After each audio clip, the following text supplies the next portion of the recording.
नमस्कार, मैं हूँ सुमित आजाद और ग्लोबी न्यूज़ की इस स्पेशल लाइव में आप सभी का बहुत-बहुत स्वागत है।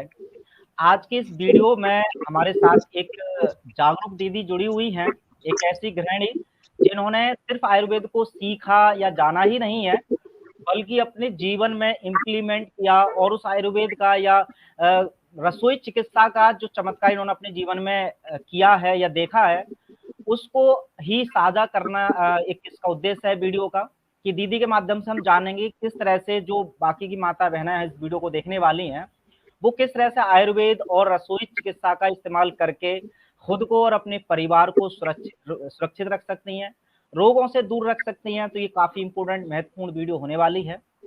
सबसे पहले तो मोनिका दीदी आपका बहुत-बहुत स्वागत है ग्लोबी न्यूज़ में आपका। जी भैया जी, वंदे मातरम। जी। आपका बहुत-बहुत धन्यवाद भैया जी, जो इतना कीमती समय मेरे लिए निकाला, उसके लिए दिल से धन्यवाद भैया जी। जी, चलिए आपका भी बहुत-बहुत धन्यवाद कि आपने जो कार्य किया है मैंने आपके बारे में सुना कि आपने बहुत सारे जो ज्ञान है आयुर्वेद का, वो खुद पे भी अप्लाई किया और लोगों पर भी किया है, तो ये काफ़ी कम लोगों में देखने को मिलता है कि घर की गृहिणी, जो कि एक काफ़ी अच्छी चिकित्सक हो सकती है, घर का अगर डॉक्टर बनना चाहें तो एक बहुत बढ़िया रोल निभा सकती हैं, लेकिन हमारी माता-बहनों में ऐसा देखने को नहीं मिलता है। लेकिन उम्मीद है कि आज की इस वीडियो के माध्यम से आप उन तक अगर अपनी बात पहुँचाएँगे, तो हो सकता है कि आपसे प्रेरित होकर के हमारी अन्य माता-बहनें भी अपने परिवार का ख़्याल रखेंगी और वो सब कुछ सीख सकते हैं जो आपने सीखा है।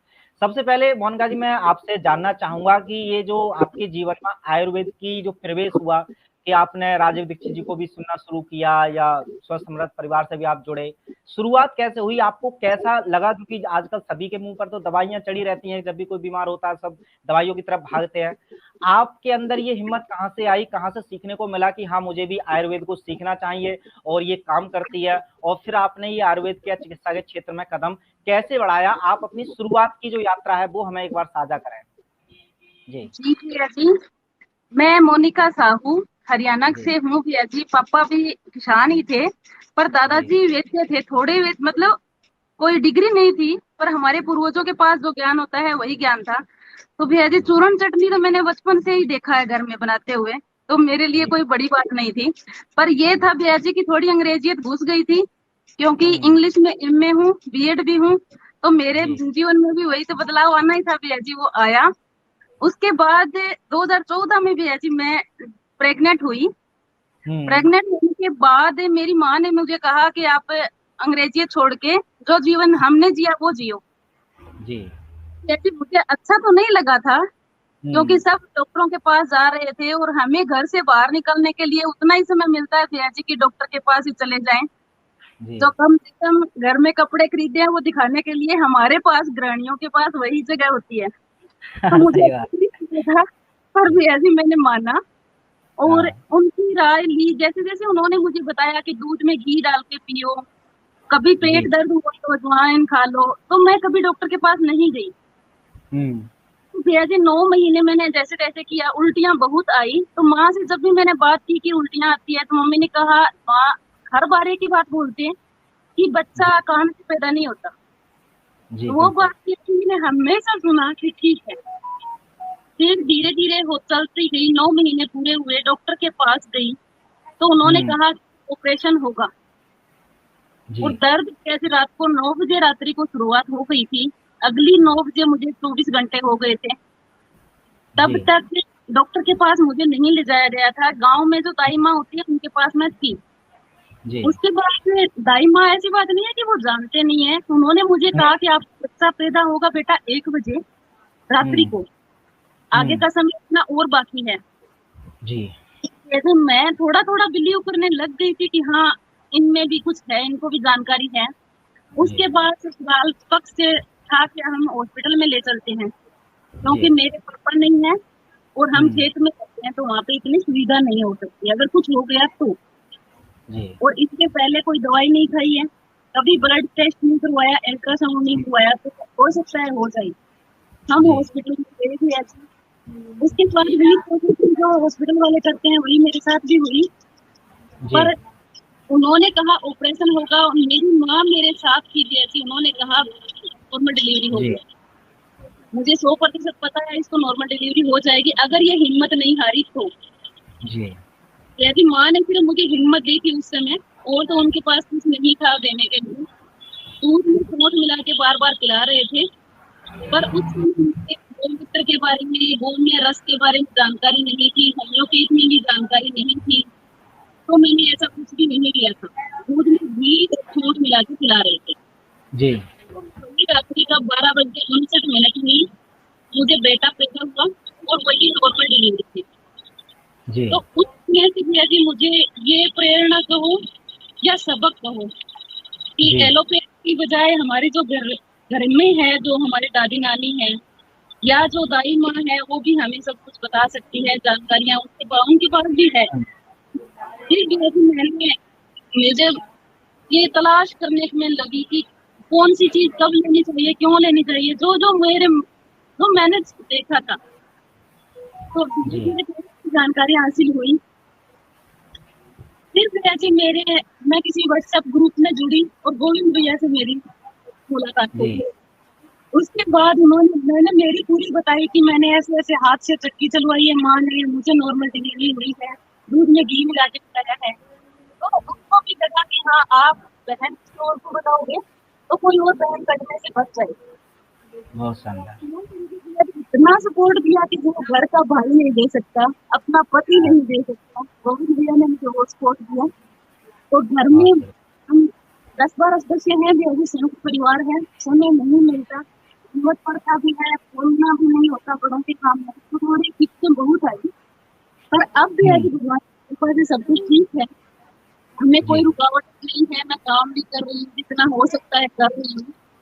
जी यही सोच थी कि राजीव भाई की छुट्टी के तो हम चप्पल के समान भी नहीं है, पर इतना जो और बहनें टीवी देख के सोते हैं उनसे अच्छे हैं, जी चटनी बनाते ही सोते हैं।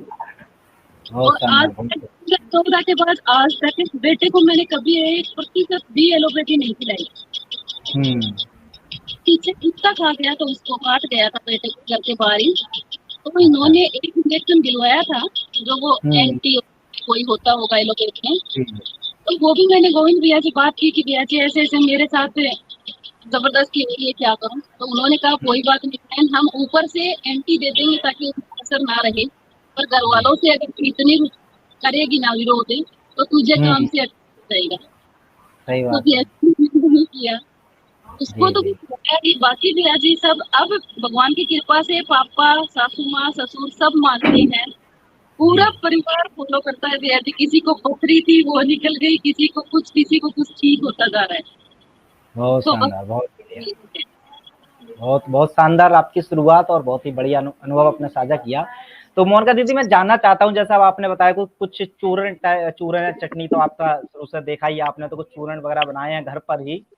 तो मैं चाहता हूँ कि कुछ ये दर्शक जो देख रहे हैं उनको भी इस चीज के बारे में जानकारी हो, भी हाल ही में अगर आपके पास कोई चूरन हो या कोई औषधि आपने बनाई हो घर पर ही, तो ये पहले तो उसके बारे में बताइए, किस लिए यूज किया जाता है, क्या क्या इसके फायदे हैं, और उसके बाद आप एक्सप्लेन करें कि इस तरह की औषधि घर पर बनाना चाहें हमारे दर्शक, तो वो कैसे बना सकते हैं।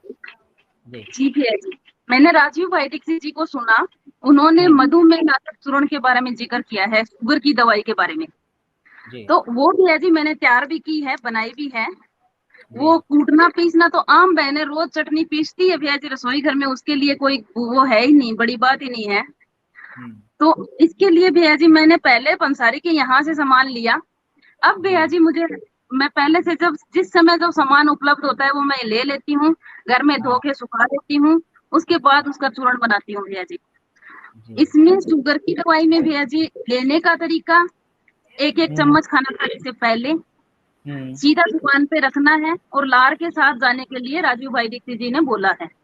जी उन्होंने भी ऐसी 4-5 जो सामग्रियां बताई हैं वो मैं बना हम्म रही हूँ। एक तो मैंने जैसे जैसे अनुभव आया तो और भी उसमें जोड़ा है, वो तो भैया जी होता ही रहता है कि बदलाव। हम्म तो इसके लिए भैया जी सबसे पहले हमने लिया था जामुन का बीज, जामुन का उनको बीज। धोया सुखाया, फिर भैया जी पाउडर बनाया। हम्म करेले के बीज, उनको भी वही धोया सुखाया, और नीम की निमोली, मेथी दाना और बेल पत्र, जी ये सब भी ऐसी सबको सुखा के छाव में और पाउडर बनाया।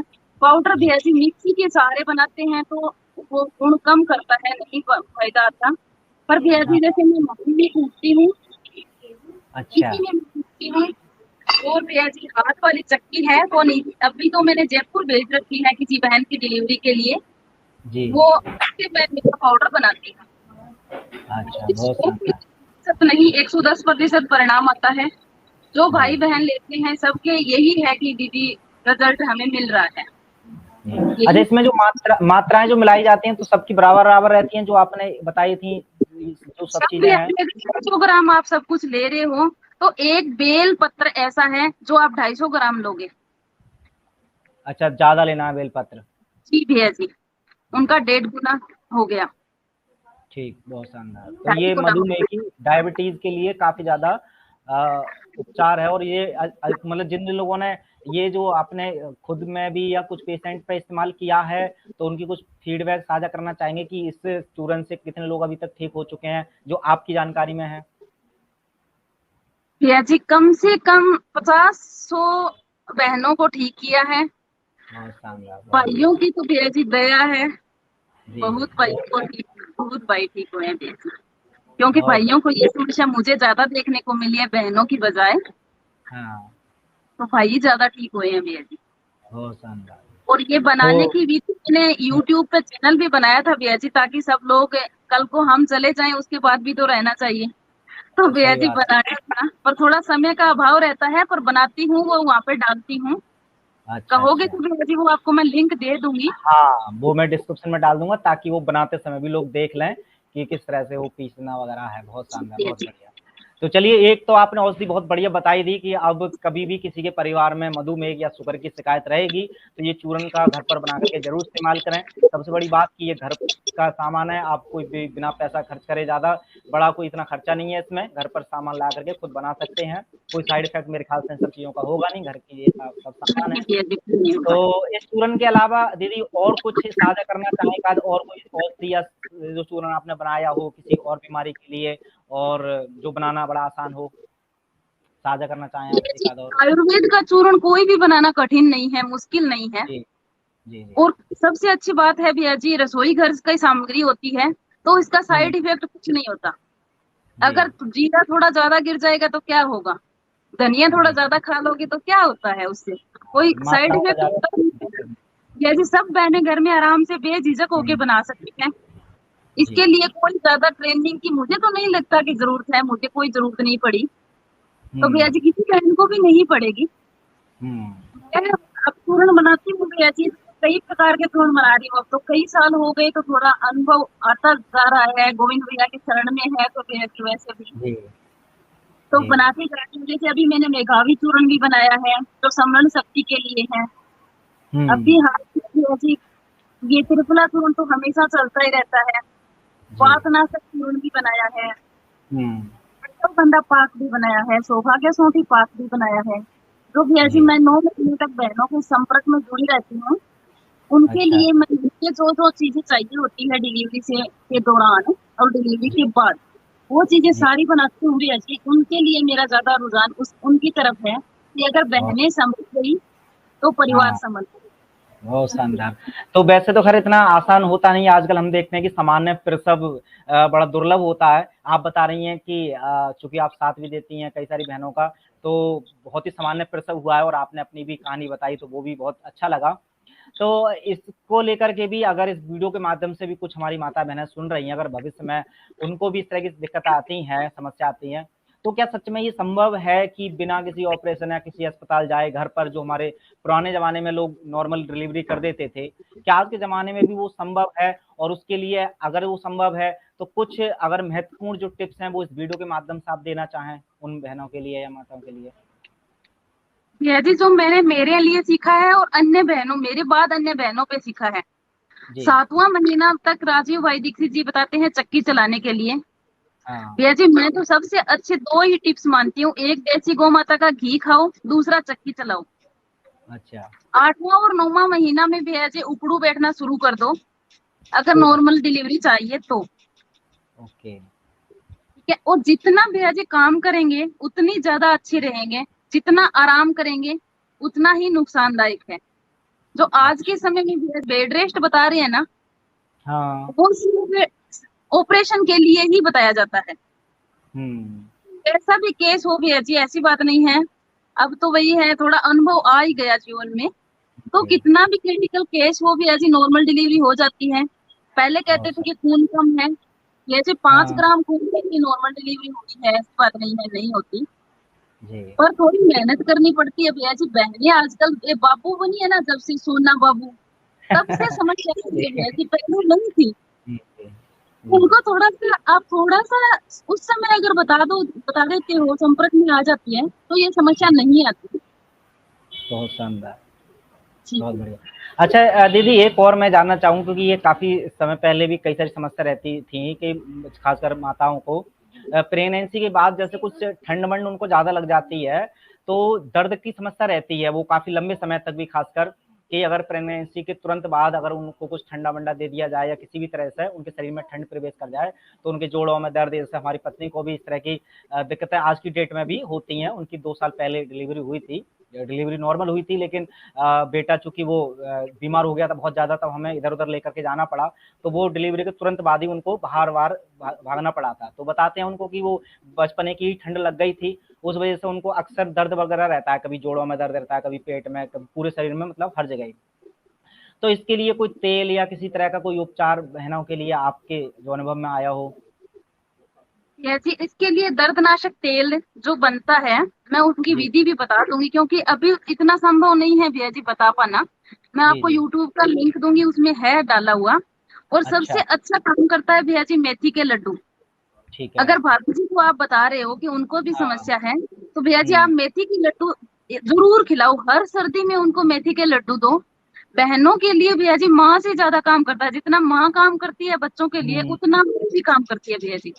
तो जो मेथी का लड्डू है, वो किस तरह से, खाली मेथी-मेथी उसमें होगी या कुछ और मिलाना है उसमें? जी भैया जी, थोड़ी औषधियाँ मिलानी होती है, वो भी मैं आपको लिंक दे दूंगी, बना जो अच्छा, मैं उसका भी बनाती आपने हूँ। बताया है ना? जी ठीक, भैया ठीक।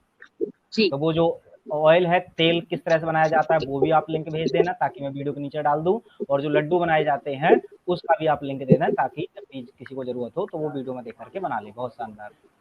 जी ठीक है भैया दीदी, जी। तो बहुत ही महत्वपूर्ण आपने अनुभव किए, हालाँकि और भी हम कार्यक्रमों में आपसे कोशिश करेंगे, अनुभव और ले कर के जानकारी लेते रहेंगे। लेकिन फिलहाल इस वीडियो को हम ज़्यादा लंबा ना करते हुए लास्ट में आपका एक फाइनल मैसेज जो हमारे दर्शकों के लिए आप देना चाहें, वो दे सकती हैं।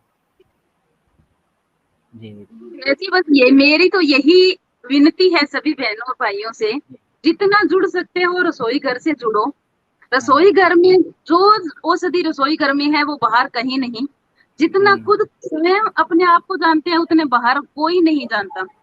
मैं जी, भी नहीं कहूँ कि मेरे पास आओ या मेरे पास फोन करो, नहीं, जरूरत ही नहीं है, अगर आप अपने रसोई घर से जुड़ जाओगे। बहुत शानदार। जी भैया जी। जी, वंदे चलिए मातरम। बहुत वंदे मातरम, बहुत-बहुत धन्यवाद आपका अपना अनुभव साझा किए, और सभी दर्शकों का भी इस लाइव से जुड़ने के लिए बहुत-बहुत धन्यवाद।